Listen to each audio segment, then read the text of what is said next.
Au cours des dernières années, un intérêt croissant s'est manifesté pour le concept de marketing durable. Il convient de noter que ces deux notions ne sont pas toujours immédiatement associées dans l'esprit des consommateurs. Toutefois, dans le cadre de cette vidéo, nous explorons comment ces deux concepts peuvent idéalement fusionner. La durabilisation du marketing peut être abordée à travers plusieurs dimensions du marketing mix. Cependant, notre attention se portera particulièrement sur les services proposés par les entreprises. Il est essentiel de comprendre que tous les services, indépendamment de leur niveau de tangibilité, impliquent des processus susceptibles de générer des externalités négatives, offrant ainsi des possibilités d'amélioration ayant des retombées financières à long terme et créant de la valeur pour la société dans son ensemble.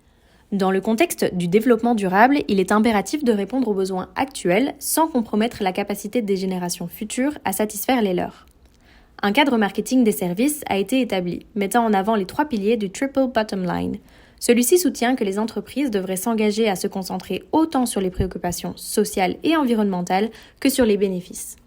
En résumé, elle se compose de 3 dimensions, la planète, les personnes et la rentabilité à long terme. Prenons alors l'exemple des services de santé. Ils sont responsables d'environ 4,4% des émissions nettes mondiales de gaz à effet de serre, soit l'équivalent de 2 gigatonnes de dioxyde de carbone. Ces émissions sont divisées en 3 secteurs distincts.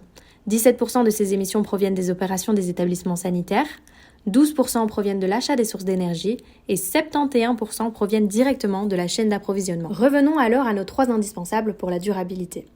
Mais alors comment les services de santé peuvent-ils améliorer ces 3 aspects de leur activité ? Cela peut passer par l'adoption de pratiques de gestion éco-responsable des bâtiments, de l'adoption d'énergies renouvelables, la réduction de la consommation d'énergie et d'eau, mais également la gestion efficace des déchets. Ensuite, cela passe par la sensibilisation active de la santé des individus, des programmes de prévention des maladies et des campagnes de promotion de modes de vie sains. De plus, des mesures de prévention des infections sont nécessaires, notamment des protocoles stricts d'hygiène et de désinfection pour assurer la sécurité et le bien-être des patients et du personnel. Et finalement, cela passe par l'adoption d'une gestion responsable de ressources financières, humaines et matérielles pour assurer la viabilité financière et opérationnelle à long terme de l'organisation. Pour conclure, la durabilisation des services de santé est nécessaire et permettrait de réduire l'empreinte environnementale, améliorer la santé publique, renforcer la résilience des systèmes de santé, optimiser les ressources et évidemment de créer de la valeur à long terme.